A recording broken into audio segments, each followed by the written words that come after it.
Sarita and I have finished marking our student work for task 2 on gender stereotypes, and basically we're going to go through that together with you to ensure that the marking is consistent and thorough and that we've met, marked according to the assessment design criteria. Hi, my name is Sevi Redwood and I'm a graduate teacher of Charles Darwin University. Just completed my postgraduate in education. My main subject areas include psychology, child studies, PLP, which is the personal learning plan, and Greek language. The moderation process with Penny has been very valuable in allowing me to make consistent and comparable decisions in student work and performance.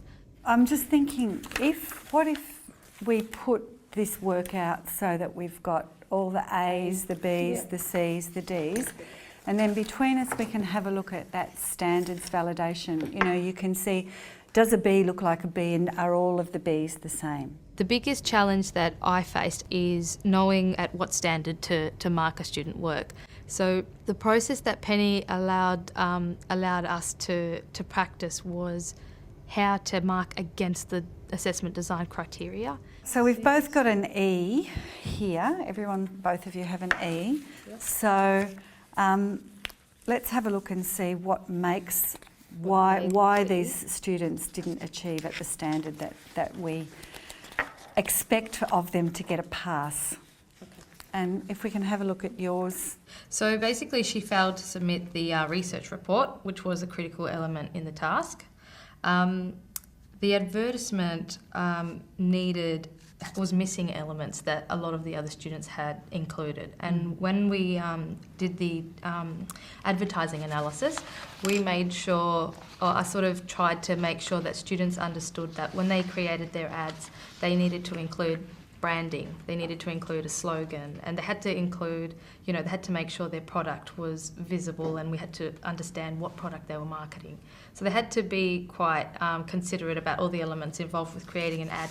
I think what we have to do is compare both of these E's so that we've got the standards the same across both classes, and also compare this D with this E, because it seems to me that this D looks very much like this E. Okay. Yep. So what we have to do is check against the standard and look for evidence. So what we're looking for is evidence of what they have done, not what they haven't done.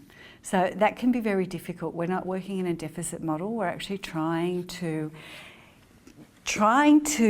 get them credit for everything that they have done. I think maybe with this student I could have spent a little bit more one-on-one time. I find that she's quite an independent learner. She doesn't seek out help like some of the other students do. I think I need to take that on board and actually go and seek out her. I mean, there were times when I did go around the classroom and check student progress, but generally with this particular student, she would always sort of be on track or appear to be on track. And I suppose you sort of sometimes can fall into a little bit of a trap where they sit under the radar. Absolutely. And then you're not actually engaging with them to say, show me what you have, let's go through that right now. And it's easy to get distracted with the other students that actually do ask for your help. That's right. Can we go to the other end now and look at the A's? This student actually matches the other one that you just took us through. Yeah, this one. For the same reasons, with the sense of her ability to do research and to acknowledge her work and sources. And she actually did, I think she definitely did more than what was expected of her. She even referenced and did an appendix for her advertisement. So the fact that she's actually referenced every image that she's used from the internet shows that she was very organised and she had spent a great deal of time. Her justification for what she did and her explaining her limitations and why she couldn't make it the way she wanted was what got her to the A point. So, and once again, she's used evidence of the ad and actually incorporated it in her evaluation as well. So yeah, she did very well.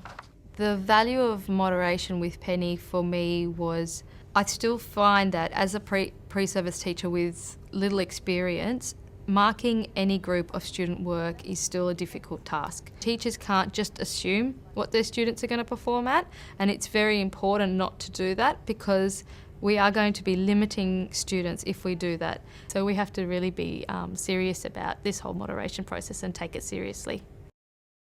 What are the requirements of effective assessment moderation?